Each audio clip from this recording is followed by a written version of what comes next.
ତୁଳା ରାଶିର ଫଳ 2026 ଭାଗ୍ୟର ବଡ଼ ପରିବର୍ତ୍ତନ। ନମସ୍କାର ବନ୍ଧୁଗଣ, ଆଜିର ଏହି ବିଶେଷ ଭିଡ଼ିଓରେ ଆମେ ଆଲୋଚନା କରିବା ରାଶିଚକ୍ରର ସପ୍ତମ ରାଶି ତୁଳା ଲିବ୍ରା ବିଷୟରେ। ଯଦି ଆପଣଙ୍କ ନାମ ର, ରି, ରୁ, ରେ, ରୋ, ତା, ତି, ତୁ କିମ୍ବା ତେ ଅକ୍ଷରରୁ ଆରମ୍ଭ ହେଉଛି, ତେବେ ଆପଣଙ୍କର ତୁଳା ରାଶି। ଏହି ରାଶିର ଅଧିପତି ହେଉଛନ୍ତି ସୌନ୍ଦର୍ଯ୍ୟ ଓ ସୁଖର କାରକ ଗ୍ରହ ଶୁକ୍ର। 2026 ମସିହାଟି ଆପଣଙ୍କ ଜୀବନରେ କିପରି ସୁଖ, ସମୃଦ୍ଧି ଏବଂ ସଫଳତା ନେଇ ଆସୁଛି, ଚାଲନ୍ତୁ ଜାଣିବା। 1. ବ୍ୟକ୍ତିତ୍ୱ ଓ ସାଧାରଣ ସ୍ଥିତି ପର୍ସନାଲିଟି ଜେନେରାଲ ଓଭରଭ୍ୟୁ। ତୁଳା ରାଶିର ବ୍ୟକ୍ତିମାନେ ସାଧାରଣତଃ ଶାନ୍ତ, ନ୍ୟାୟପ୍ରିୟ ଏବଂ ସନ୍ତୁଳିତ ଜୀବନ ଅତିବାହିତ କରିବାକୁ ପସନ୍ଦ କରନ୍ତି। 2026 ମସିହାରେ ଶନିଦେବଙ୍କ ପଞ୍ଚମ ଭାବରେ ସ୍ଥିତି ଏବଂ ବୃହସ୍ପତିଙ୍କ ଶୁଭ ଦୃଷ୍ଟିରେ ଆପଣଙ୍କୁ ବୌଦ୍ଧିକ ବିକାଶରେ ସାହାଯ୍ୟ କରିବ। ଏହି ବର୍ଷଟି ଆପଣଙ୍କ ପାଇଁ ନୂତନ ସମ୍ଭାବନାର ବର୍ଷ ହେବ। 2. କ୍ୟାରିୟର ଏବଂ ଚାକିରି କ୍ୟାରିୟର ଜବ୍। 2026 ମସିହାରେ ତୁଳା ରାଶିର ବ୍ୟକ୍ତିଙ୍କ କ୍ୟାରିୟରରେ ଏକ ସ୍ଥିରତା ଆସିବ। ବେକାରୀଙ୍କ ପାଇଁ ଯେଉଁମାନେ ଦୀର୍ଘଦିନରୁ ଚାକିରି ଖୋଜୁଛନ୍ତି, ସେମାନଙ୍କୁ ମାର୍ଚ୍ଚରୁ ଜୁନ୍ ମଧ୍ୟରେ ଭଲ ସୁଯୋଗ ମିଳିବ। ବିଶେଷକରି ମିଡିଆ, ମ୍ୟାନେଜମେଣ୍ଟ ଏବଂ ବ୍ୟାଙ୍କିଂ କ୍ଷେତ୍ରରେ ଥିବା ବ୍ୟକ୍ତିଙ୍କ ପାଇଁ ସମୟ ଅନୁକୂଳ। ପଦୋନ୍ନତି ଚାକିରି କରୁଥିବା ବ୍ୟକ୍ତିଙ୍କର ଦକ୍ଷତା ବୃଦ୍ଧି ପାଇବ।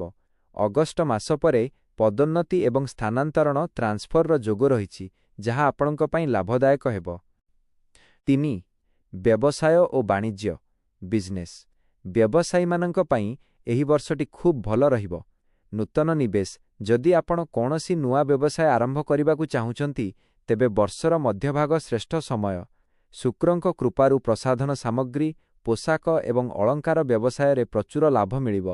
ସାବଧାନତା ଅକ୍ଟୋବର ଓ ନଭେମ୍ବର ମାସରେ କାହାରି ସହିତ ବଡ଼ ଧରଣର ଆର୍ଥିକ ଚୁକ୍ତି କରିବା ସମୟରେ କାଗଜପତ୍ର ଭଲ ଭାବେ ଯାଞ୍ଚ କରନ୍ତୁ। 4. ଆର୍ଥିକ ସ୍ଥିତି ଫାଇନାନ୍ସ। ଆର୍ଥିକ ଦୃଷ୍ଟିକୋଣରୁ 2026 ମସିହା ମିଶ୍ରିତ ଫଳ ପ୍ରଦାନ କରିବ।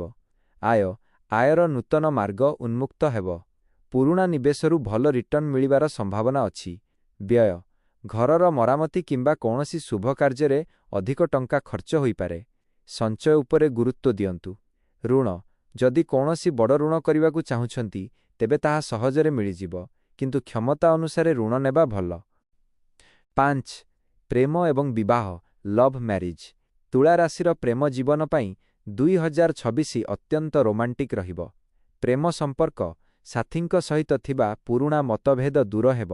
ସମ୍ପର୍କରେ ବିଶ୍ୱାସ ବଢ଼ିବ। ଆପଣ ନିଜ ସାଥୀଙ୍କ ସହ ଦୂର ସ୍ଥାନକୁ ଭ୍ରମଣରେ ଯାଇପାରନ୍ତି। ବିବାହ ଅବିବାହିତ ବ୍ୟକ୍ତିଙ୍କ ପାଇଁ ବର୍ଷର ଶେଷ ଆଡ଼କୁ ଶୁଭ ବିବାହର ପ୍ରସ୍ତାବ ଆସିବ। ଜୀବନସାଥୀଙ୍କ ସହଯୋଗରେ ଆପଣଙ୍କ ଭାଗ୍ୟୋଦୟ ହେବ। 6.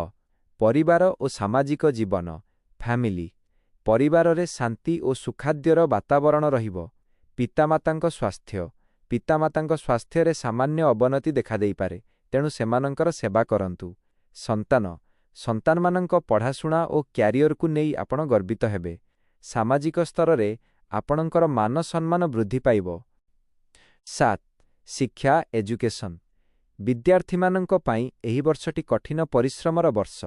ଏକାଗ୍ରତା ଶନିଙ୍କ ପ୍ରଭାବରୁ ପାଠପଢ଼ାରେ ମନ ଦେବା ପାଇଁ ଅଧିକ ଚେଷ୍ଟା କରିବାକୁ ପଡ଼ିବ।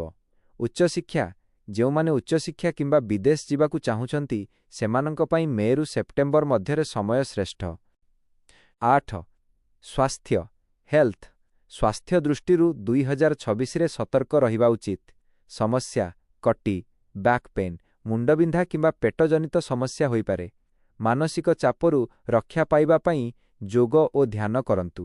ସତର୍କତା ଗାଡ଼ି ଚଳାଇବା ସମୟରେ ନିୟମ ପାଳନ କରନ୍ତୁ, ବିଶେଷକରି ବର୍ଷର ଶେଷ ଭାଗରେ।